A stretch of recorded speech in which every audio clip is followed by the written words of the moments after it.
de história e chegou a hora da gente entender, definir, compreender o significado, as características dessas duas palavrinhas que estão aparecendo no meu primeiro slide: absolutismo e mercantilismo. Vamos nos situar no tempo primeiro? Nós estamos na Idade Moderna, então do século XV em diante, da segunda metade do século XV até exatamente o finalzinho do século XVIII. A Idade Moderna vai se iniciar em 1453 e vai ser finalizada em 1789. E o sistema político-econômico que vigorou durante a Idade Moderna é chamado de absolutismo. Precisamente o lado econômico ou as práticas econômicas desse sistema político, essas práticas ficaram conhecidas como mercantilismo. Então veja que já no meu primeiro slide, de uma forma didática, gráfica, para te incentivar na sua memória visual, se você é daqueles que lembra do que você viu, né? Se você aprende, se você tem aquela memória fotográfica, né? Você lembra que estava no canto esquerdo do livro, grifado. Se você é desses, eu imagino que esse slide com esses desenhos fofos aí, talvez ajudem a sua memória. Porque veja bem, eu escrevi absolutismo e em cima do O, simbolizando uma carinha, eu coloquei uma coroa. Então, o absolutismo é a figura do rei, aquele que comanda, aquele que governa absolutamente, daí o nome. Ele tem a palavra final, ele comanda tudo e todos. Como o principal rei absolutista da história definiu, o Estado era o rei. O Estado com letra maiúscula, o governo, a administração era ele, a lei é ele, né? Então, quando eu falo de absolutismo, eu estou me referindo à parte política, à parte administrativa, ao governo centralizado na pessoa do rei. Por isso a coroinha. E como eu disse, o mercantilismo está colado em absolutismo. Não dá para pensar num e não pensar no outro. Eles são como uma moeda com duas faces, ok? É assim que eu gosto de definir também. Uma moeda não tem duas faces, cara e coroa. Absolutismo e mercantilismo também funciona assim. Trata-se da mesma moeda. De um lado você tem política, absolutismo. Do outro lado você tem economia, mercantilismo. E por isso eu brinquei com um cifrãozinho aqui, para simbolizar dinheiro, para simbolizar grana. Então, insisto, muito fácil isso aqui, não tem segredo, você não vai ter dificuldade de entender. O absolutismo foi o sistema político que vigorou ao longo de toda a Idade Moderna. E esse sistema político se baseava no poder centralizado numa única figura, no rei. Ele é a lei, ele é a autoridade, ele é a palavra final. As estratégias econômicas desse rei, as atitudes pensando em ganhar dinheiro, em fortalecer o seu país, essas estratégias encaixam nesse segundo conceito que a gente chama de mercantilismo, mas um está ligado necessariamente ao outro. Então, quando você ouvir a palavra mercantilismo solta, você logo vai se lembrar. Quem manda no mercantilismo é o rei absolutista, ok? Vamos fazer uma diferenciação para esclarecer mais ainda. Qual a diferença do rei da Idade Média para o rei da Idade Moderna? Esclareça isso, não deixe isso ficar confuso na sua cabeça, não. Porque tem rei na Idade Média? Tem! Assim como vai ter outro rei agora na Idade Moderna, mas eles não se parecem, não mesmo. O rei medieval, chamado também de suzerano, tem um poder descentralizado. Ele não manda, galera. Ele é mais um senhor feudal que tem autoridade sobre o feudo no qual ele mora e no reino todo, em casos excepcionais de um perigo, de uma invasão, de uma guerra, de uma situação em que fosse necessário chamar todos os outros senhores feudais e ele lideraria esses outros senhores feudais, aí ele prestava para alguma coisa. Tirando isso, ele não manda em todos os feudos. Cada feudo, que seria uma porção de terra, seria uma fazenda, cada feudo tem autonomia, tem liberdades de funcionamento. O contrário do rei moderno, muito diferente do rei moderno. O rei da idade moderna tem o poder todo na sua mão. Ele é o centro e o poder está no centro. Então o poder é trazido para ele. Todas as decisões são tomadas por ele. A palavra final é dele. É esse rei da idade moderna que representa o absolutismo. É esse poder centralizado. Então não confunda que isso é uma confusão normal de se fazer. Na Idade Média não tem rei? Tem. A gente acha que não tem porque ele não tem o mesmo poder que o rei, na sequência, o rei absolutista vai ter. Ok? E aqui agora uma lista dessas características para você entender mais ainda, para ficar mais claro ainda para você como é que funcionava esse sistema político. Quando o absolutismo chega, né, e se impõe logo depois da formação das monarquias nacionais, diante da crise feudal, né, esses países vão começar a ser formados, a nobreza vai recorrer para essa centralização, resolve essa crise, eu estou perdendo muito servo, a peste está devastando o meu feudo, eu não estou conseguindo resolver isso tudo, faz alguma coisa. Quando a nobreza vem desesperada para esse suzerano resolver essa crise, aí é dado muito poder na mão desse cara, aí a centralização política começa a acontecer. Né? Quando eu tenho uma classe tão importante quanto a nobreza querendo que esse rei faça e comande para que a crise fosse resolvida. Então, a principal característica desse sistema político, o poder é muito, exageradamente centralizado. Mas não se esqueça que um homem sozinho, solitário, pensando só ele, não vai conseguir dar conta de cuidar de um reino inteiro. Vamos pensar na França, o território grande da França. Um único homem vai cuidar de finanças, da sua própria propaganda, da política, vai tomar decisões judiciais, tudo vai ser ele, não dá conta. Isso significa que uma burocracia estatal está do lado desse rei.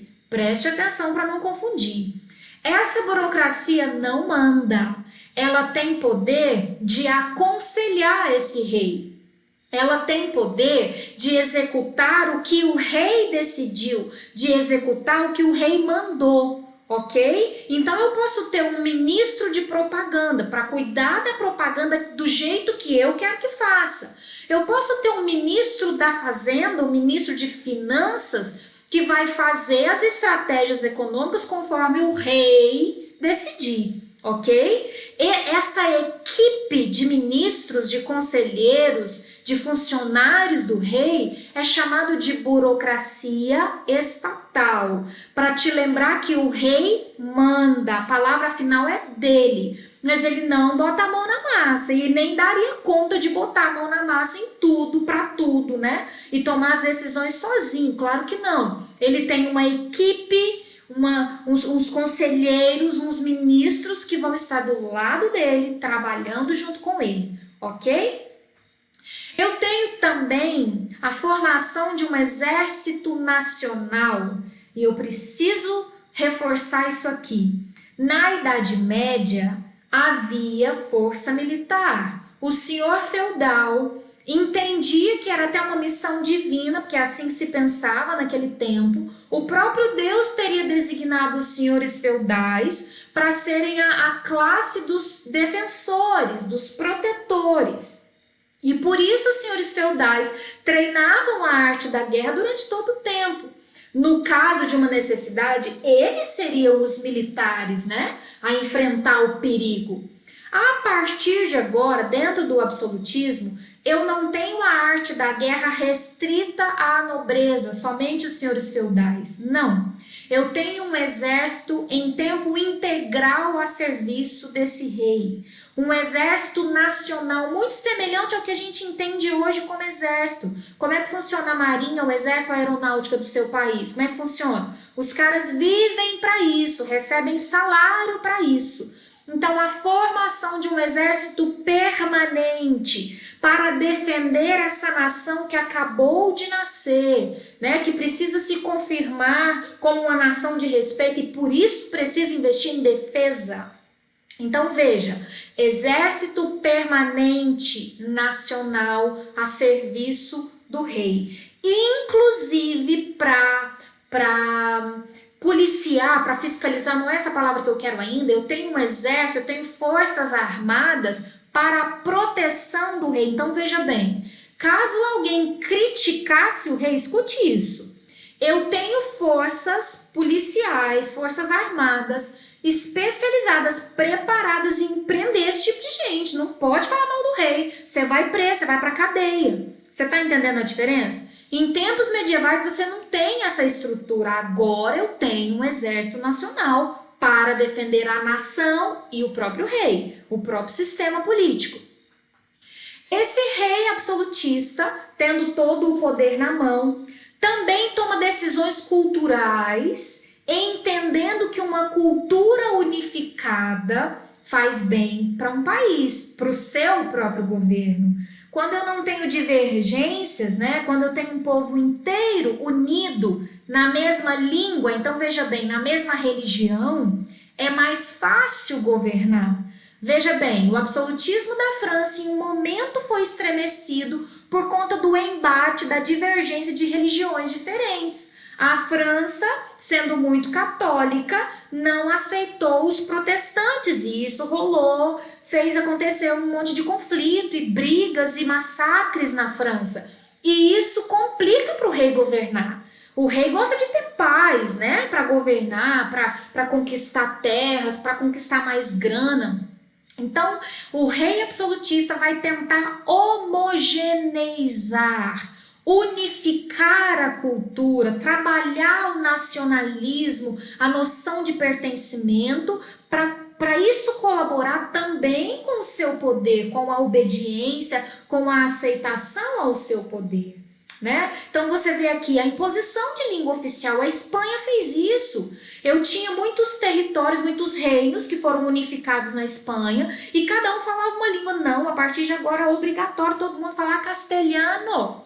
Eu tenho a religião oficial imposta nesses reinos para não rachar a população e ficar difícil governar, né? Então, essa aqui é a parte do nacionalismo da nação que o rei absolutista percebe, a estratégica posição da nação, da cultura, e acaba insistindo, impondo, investindo numa língua oficial, numa religião oficial.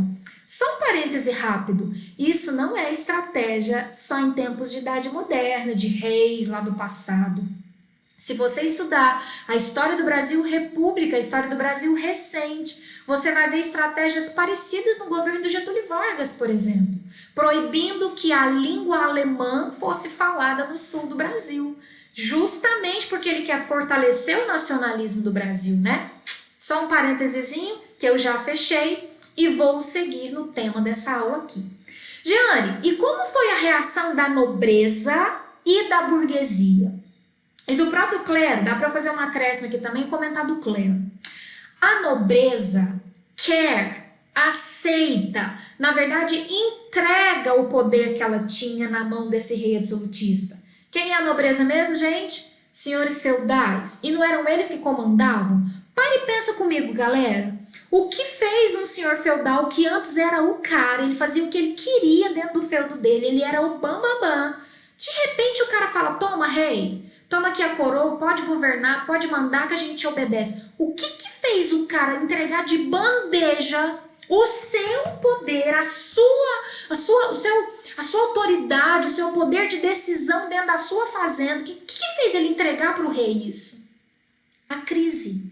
A situação de crise em que ele estava. Vendo muita gente morrer por fome, vendo muita gente morrer por peste, vendo muito servo dele querendo matar ele, e ele simplesmente não está conseguindo resolver essa situação. Então ele chama alguém acima dele e entrega essa autoridade, esse poder para esse cara desde que ele resolva. E deu certo. O absolutismo, o funcionamento centralizador do absolutismo, acabou conseguindo trazer soluções para a crise feudal. Mas tem outro detalhe. Essa nobreza, que antes era uma nobreza militar, né? O senhor feudal fazia o quê? Treinava arco e flecha o dia inteiro, né? Ele não plantava e colhia, o servo fazia isso. Agora, ele deixa de ser esse cara militar que fica treinando arco e flecha. Ele pode fazer isso por hobby, né?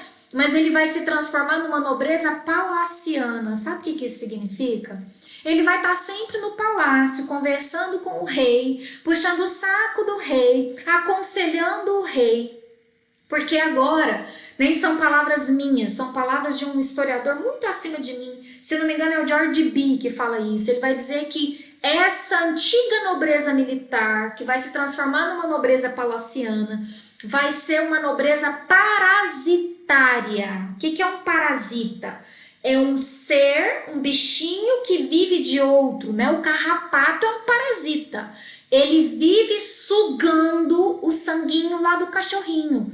É isso que a nobreza, os antigos senhores feudais, vão passar a fazer agora. Eles estão do lado do rei, cheio de privilégios, não pagam impostos, né? Por isso que puxa saco. E por isso são chamados de parasitas. Não pela Jeane, né? Por um historiador muito mais confiável do que eu. Então eu estou te dizendo que a nobreza perdeu o poder? Sim, em alguma medida, por conta da solução da crise que ela não estava conseguindo resolver, mas ela não perdeu influência política. A nobreza continuou no palácio, puxando o saco, parasitando o rei, ok? E a burguesia? A burguesia não tem privilégios, a burguesia não está no palácio. Os burgueses têm dinheiro, mas não tomam café ou chá das 5 com o rei da Inglaterra. Então, por que a burguesia acabou apoiando o absolutismo? Por que foi interessante para os burgueses que o absolutismo subisse no poder, né? Que os reis absolutistas tivessem muito poder? Porque antes do absolutismo, em tempos medievais, cada feudo funcionava de um jeito, certo?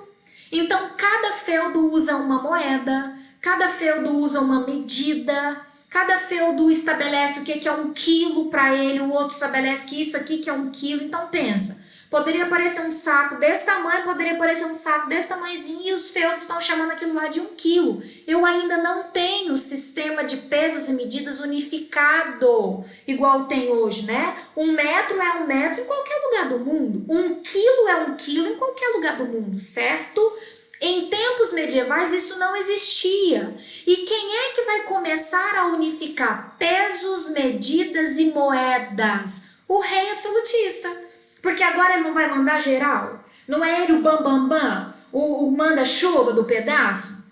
Então ele vai decidir, ele vai impor que em todos os cantos do reino da França, em todos os cantos da Inglaterra, use-se o mesmo peso, a mesma medida, a mesma moeda. Isso facilita o comércio dos burgueses. Os burgueses gostaram muito desse negócio de finalizar os regionalismos. Regionalismo é isso, cada feudo ou cada região tem o seu peso, a sua medida, a sua moeda. Isso acaba, porque o rei absolutista unifica. Vai ser assim em todos os cantos do meu território. O burguês sorri diante disso. E aí, ao contrário da nobreza, escute o que eu vou te dizer, ao contrário da nobreza, a burguesia tem grana, o burguês está ganhando dinheiro com o comércio, mas ele não está no palácio, ele não tem moral com o rei, ele não tem poder político, ele não tem privilégios. E aí eu vou deixar um fio solto aqui para atiçar a sua curiosidade, para a gente voltar nesse assunto lá na frente. Lá na frente, as revoluções burguesas vão começar a acontecer. Será por quê, hein? Será que esses burgueses estão insatisfeitos com isso aqui? Eu tenho grana, mas eu não tenho moral político? Eu tenho grana, mas eu não tenho voto? Esse rei nem me escuta? Eu não tenho acesso ao palácio? É mais ou menos por aí. Aí vai vir Revolução Inglesa, Francesa, Iluminismo. Deixa isso aí solto que a gente volta aí, beleza? E agora, para finalizar, eu vou trazer as características, as estratégias, melhor dizendo. Eu vou fazer uma lista de estratégias econômicas e que estão inseridas dentro do que a gente chama de mercantilismo. Então, vamos lá. Mercantilismo é a política toda. São as ações dos reis absolutistas na economia. E aí, cada rei em cada país vai escolher como foco uma determinada ação, vai privilegiar, eu vou ganhar dinheiro assim, não, eu prefiro ganhar dinheiro assim. E essa lista de estratégias a gente chama de mercantilismo. Comecemos definindo na sua cabeça também, separando bem as diferenças de mercantilismo com feudalismo. Mercantilismo é um sistema econômico, ok? Antes do mercantilismo, eu tenho o feudalismo, que também era um sistema político-econômico. No feudalismo, a base da economia é a terra, é o feudo, é de lá que se tira a sobrevivência. Para você definir se uma pessoa é top ou não é na Idade Média, você vê se ela tem terra. Isso é feudalismo. A terra é a base de toda a economia. E nessa terra ou nesse feudo, quem manda é o senhor feudal. Cada senhor feudal decide como que ele vai cobrar os impostos. Se ele vai cobrar a banalidade ou se ele não quer cobrar a banalidade, ele é um carinha mais de boa, ele vai ser gente boa, ele não vai cobrar banalidade. Ou se ele vai cobrar em moeda, ou em produto, ou em dias de serviço. Cada senhor feudal tem liberdade para decidir. O contrário, muito diferente do mercantilismo. No mercantilismo, a base da economia passa a ser o comércio. Olha o nome, mercantilismo, mercado. O dinheiro está girando na compra e venda. Compro por X, vendo por 2X. Daqui a pouco nós vamos viver o que a gente vive hoje. Hoje, para alguém ser top na nossa sociedade, precisa ter terra? Não. Qual é o critério para ser top na sociedade de hoje? Ter dinheiro. Não necessariamente que vem de terra, basta eu ter grana. Então, se a minha grana vem de vender bolo, eu faço bolo e ele sai para mim por R$10 e eu te vendo por 12 e isso me dá dinheiro, pronto, eu sou uma pessoa top nessa sociedade. Grana, comércio, mercado. Lá na frente isso vira o capitalismo, porque o capital vira o centro da economia. O contrário de feudalismo, em que a terra era o centro. Outro detalhe muito, muito, muito importante que está de vermelho, não por acaso. Lá no feudalismo, o suzerano não interfere no feudo, né? Na economia. O senhor feudal faz o que quer, já disse. Aqui no mercantilismo, o rei é dono da bagaça toda. O rei interfere a hora que ele quiser. Ele coloca o imposto que ele quiser, ele tira o imposto que ele quiser. E ai de você, se não pagar, pode ser preso. O rei decide com o que vai se ganhar dinheiro. Se você quiser montar uma fábrica, você tem que pedir autorização para o rei. Qualquer coisa que você for fazer, você tem que pedir para o rei manda em tudo. Então, uma segunda palavrinha que você tem que colar em mercantilismo é intervencionismo.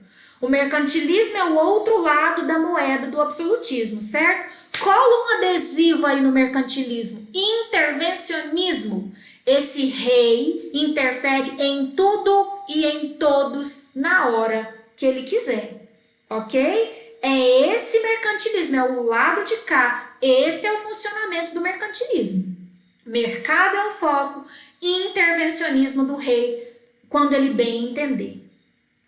E aí, tem muita gente que fica na dúvida assim, Jane, então o mercantilismo já é o capitalismo? Olha, melhor, mais cuidado, mais cuidadoso da nossa parte, mais zelo nós teríamos se a gente considerasse o mercantilismo uma transição, sabe? Eu não estou no feudalismo mais. eu já saí dele, ele já entrou em crise, eu já estou procurando solução para ele, eu não estou na Idade Média mais, eu já estou indo para a Idade Moderna, mas eu ainda não estou no capitalismo que você conhece hoje, nesse funcionamento desse capitalismo hoje, igual você vive hoje. Não, o mercantilismo estaria na transição, então, pode ser? Ele é um tipo de capitalismo? Sim, você pode considerar que sim, mas ele está sendo os primórdios do capitalismo, vamos pensar assim? As raízes, os primeiros passos desse capitalismo que mais adiante vai se consolidar, vai se firmar e vai estar vivo até os dias de hoje, ok? Agora sim, eu estava adiantando, né? A lista das estratégias mercantilistas. E aí, cada rei vai escolher a sua preferida, né? O superávit, que é uma das estratégias, acaba sendo uma característica em comum, uma estratégia em comum. Todos os reis querem superávit. Você quer superávit na sua vida? Eu quero. Qualquer país hoje, mesmo a gente não estando mais no mercantilismo, a gente quer superávit. O que é superávit, Jeane? Quando eu tenho a balança comercial favorável. O que é uma balança comercial favorável, Jeane? Quando você vende mais do que compra. Você está no lucro. Quando você exporta muito mais do que importa. Isso significa que você vai ganhar mais, ok? Do que dever. Isso é superávit. Superávit é o oposto de déficit. Déficit é quando você comprou mais do que vendeu. Então, você está devendo mais do que vai ganhar. Superávit pode ser considerado uma estratégia comum a todos os países absolutistas, a todos os reis absolutistas. O protecionismo, agora nem todos os países gostavam e apostavam nessa característica aqui, nessa estratégia. O protecionismo é quando você protege a economia do seu país. Por isso, protecionismo. Como assim proteger, Jeane? É quando você incentiva que o seu povo consuma o seu produto, o produto produzido no seu país. Então, você inibe, você impede as compras de outros países, as importações. Uai, Jeane, mas como assim inibir? Eu posso proibir? Às vezes nem é uma questão de proibir. Por exemplo, o rei da França proíbe de alguém comprar alguma coisa da Inglaterra. Não necessariamente uma proibição, mas sabe o que o rei faz? Ele aumenta os impostos para os produtos de fora. Então a Inglaterra chega com uma carga lá na França e aí o rei da França diz, pode vender aqui no meu país, não tem problema não, mas para o seu produto entrar no meu país, você tem que pagar tanto, o imposto, a taxa alfandegária. E aí esse imposto, que vai ser alto, esse rei vai judiar nesse preço, vai ser repassado para o preço do produto. E aí o preço do produto estrangeiro vai ser maior do que o preço do produto nacional. Então veja que estratégia inteligente. Indiretamente esse rei está praticando protecionismo. Quando ele aumenta os impostos para o produto de fora, ele faz o produto de fora ficar mais caro do que o produto de dentro. Sacou? Vou dar um exemplo do presente para ser somente didática, tá? Se o nosso governo fosse protecionista, ele ia gostar que você comprasse tênis olímpicos, produção nacional. Então, mas ele não ia te proibir de comprar Nike. Ele ia aumentar os impostos sobre os produtos Nike. E na prateleira você ia olhar, nossa, mas o tênis olímpico está bem mais barato do que o tênis Nike. Isso foi uma consequência de uma medida protecionista, entendeu? Quando eu estou protegendo o meu produto, o produto do meu país. Quem escolheu o protecionismo foi a Inglaterra e a França. Portugal e Espanha não tiveram muito uma postura protecionista não, tá? Os reis da Espanha e de Portugal não foram tão protecionistas quanto a Inglaterra e a França. Terceira estratégia mercantilista, o metalismo, buscar metal precioso, né? ir atrás, fazer o que for preciso, e é por isso que eles vêm para a América. Olha que ligando outro fio ficando solto também, para depois eu pegar esse fio e continuar a costurar com o assunto do expansionismo, das grandes navegações. Os reis absolutistas vão buscar metais preciosos, e é por isso que eles vão se lançar no mar e vão achar muita coisa aqui na América, muitos desses metais preciosos. Sabe quem focou muito em metalismo?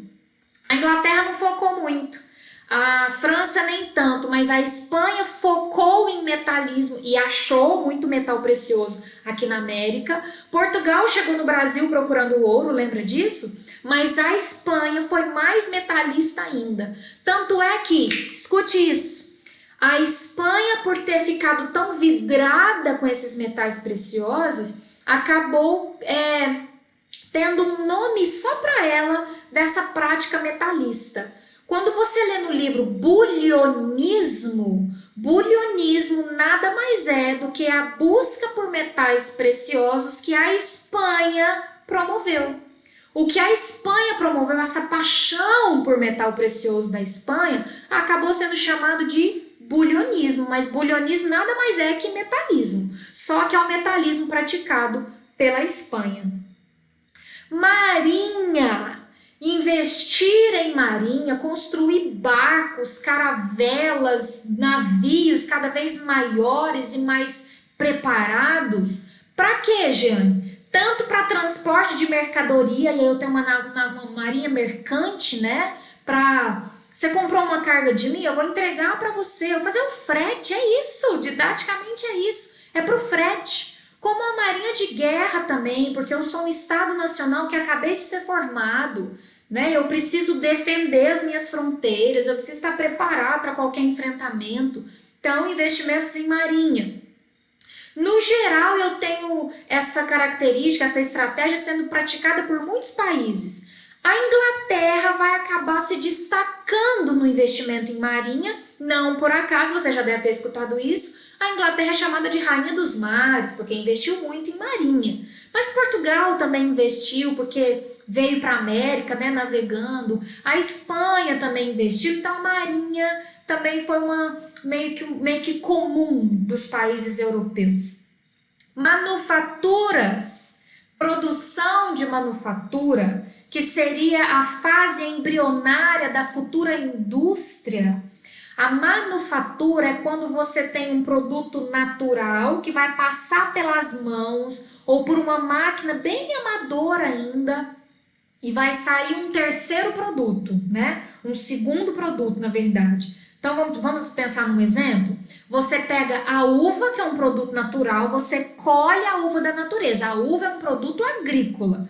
Mas se você processar a uva, prensar ela, tirar o caldinho da uva, você faz o vinho, certo? O vinho é um produto manufaturado. Outro exemplo, você pode pegar o algodão ou a lã, que são produtos agrários, e transformá-los em tecido. O tecido é uma manufatura. E até o açúcar, sabia disso? Você pega a cana-de-açúcar, que vem da natureza, você colhe, é um produto agrícola, você moe a cana e faz o açúcar, e aí o açúcar é um produto manufaturado. Quem investiu em manufatura? Inglaterra e França disparadamente. E a França, assim como o bulionismo da Espanha, se encantou tanto pelas manufaturas que a sua prática de investir em manufaturas ficou conhecida como colbertismo, porque um ministro do rei francês, o senhor Jean-Baptiste Colbert, né, seria a pronúncia correta, imagino eu, o Colbert investiu muito, insistiu para que o rei investisse, e aí esse investimento em manufatura na França é chamado de colbertismo.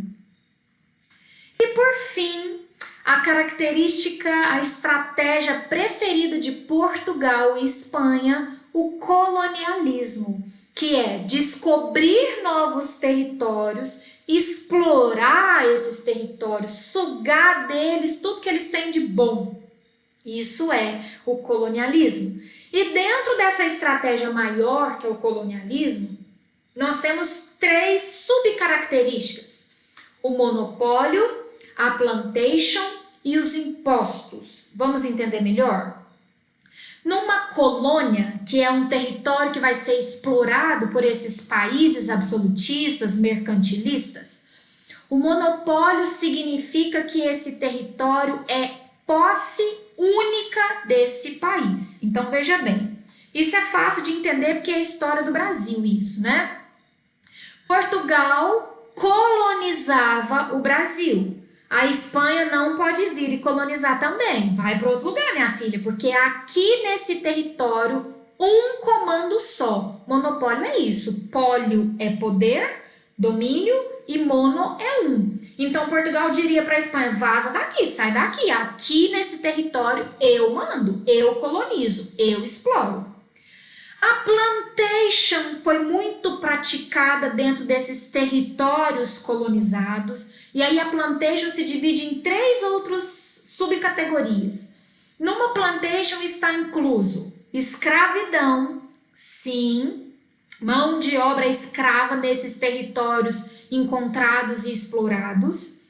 Monocultura, então numa plantation esses países vão investir num único produto. Pensa no Brasil, Portugal investiu em arroz, feijão, abacaxi, banana, não, Portugal investiu apenas em cana-de-açúcar, né? Então, monopólio, mão de obra escrava, monocultura e latifúndio. Então, dentro de plantation, não se esqueça jamais dessas três ramificações de plantation. Toda plantation tem mão de obra escrava, toda plantation tem monocultura e toda plantation tem latifúndio. O que é latifúndio, Jeane? Grandes extensões de terra com mão de obra escrava produzindo um único produto. Eu não tenho fazendinhas pequenininhas, eu tenho fazendonas, latifúndio. Isso define plantation. E cobrança de impostos, né? Seja imposto sobre o pau-brasil, por exemplo, né, Portugal com o Brasil, seja imposto sobre a cana-de-açúcar que você produz, tantos por cento é para mim, seja imposto no ouro, lembra do ouro? Você pode tirar ouro da terra do Brasil, mas 20% é meu, que era o quinto. Dentro do colonialismo, todas essas estratégias, essas subestratégias foram praticadas muito por Portugal. É o exemplo clássico. Mas a Espanha também usou o colonialismo. A França e a Inglaterra que ficaram meio para trás nisso aqui. Tá? Isso aqui foi mais preferido por Portugal e Espanha. É isso. Para a aula de hoje era o que eu queria abordar. Obrigada por ter ficado comigo até aqui e até a próxima.